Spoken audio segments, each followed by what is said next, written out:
Twitter users The One Who Came Before recently shared some new info regarding Assassin's Creed Valhalla in an interview they had with game director on the game, Eric Baptizat, who also worked as a design director on Assassin's Creed 4 and Origins. In this video, I'm going to go over some of the new info revealed in that interview, and will also showcase a new video that surfaced showcasing how the hidden blade might be usable during combat in Valhalla. I will not be going over the entire interview since some of the info isn't that relevant, but if you wish to check it out, I'll leave a link in the description below. Instead, I'm going to focus only on the most important things that I think brings new insight into the game. So let us jump right in. In one of the questions that The Ones Who Came Before proposed to Eric, they asked the game director where the team has taken inspiration from, and whether TV shows like Vikings or The Lost Kingdom has influenced the game, and how Valhalla is different to traditional Viking media depictions. Eric's response was as follows: the team has analyzed all references related to the time period from books, movies, TV shows and video games, but it is really the real history that comes as a first source of inspiration. Our goal is to deliver a true Viking experience. When we create a game,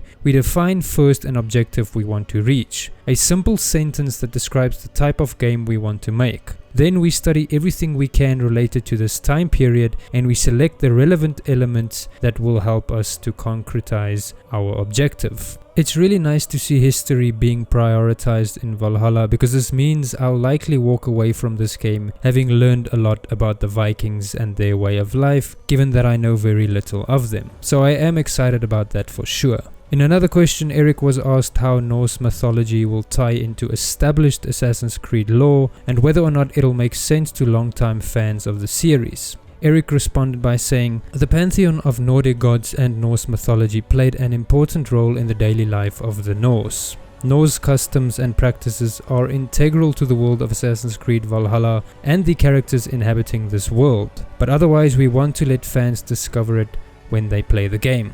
I think at this point everyone knows that mythology will return in Valhalla, as this seems to be something that Ubisoft wants to push with these games now. But according to GameSpot, mythology in Valhalla will be more along the lines of how Assassin's Creed Origins handled the Egyptian gods, as opposed to Odyssey and the Greek pantheon. In the next question, the interviewer asked Eric about social stealth making a return in Assassin's Creed Valhalla, and what tools will be available to players who wish to approach the game from a stealth perspective. Eric replied by saying, as a Viking during this time period, Eivor is not welcome into the different towns and villages of England. The cloak you can wear allows you to pass undetected within the crowds and avoid guards' attention. When using your cloak, you have as well a variety of tools at your disposal. Eivor can use civilian workstations to stay undetected when a guard patrol comes nearby. You can trick drunkards to create chaos and lure guards away from their position,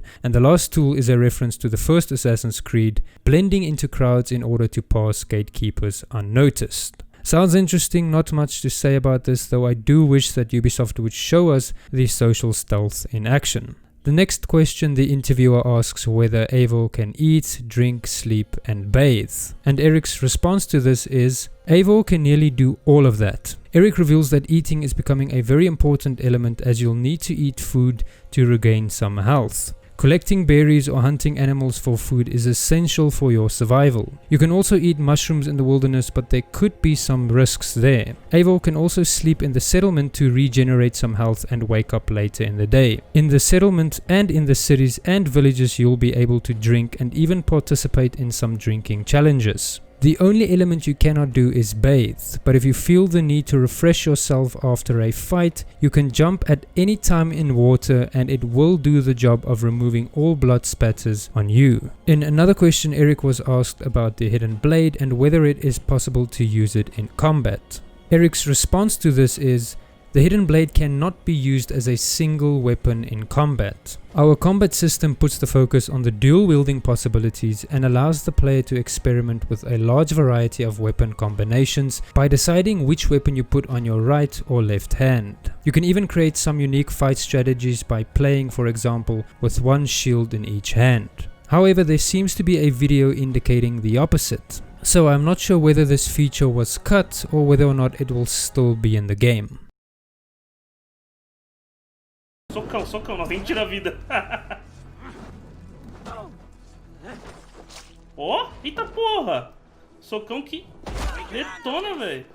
Segura, ó, ó. Socão no estômago, quer ver, ó? Vai, quero acertar. Acertei, ó. Nossa. Then the last question is about the new Feign Death ability that allows Eivor to play dead. Eric revealed that the Feign Death ability can be used anytime once you have it acquired, saying, "It will make Eivor fall to the ground and fake death. You can use it anywhere, in the middle of the fight, in the street, even alone in the wilderness if you want." Outside of the strategic advantage to escape a fight or to lure an enemy towards you to assassinate them, the fun part of this ability is to play with enemies' and civilians' reactions. Be careful though, as you might not be able to fool someone twice. I hope that gave you something new to look forward to in Assassin's Creed Valhalla. I am really starting to get excited for this game and I cannot wait to see more of it. That's it for this video. I hope you enjoyed it. Thank you for watching and I'll see you in another one real soon.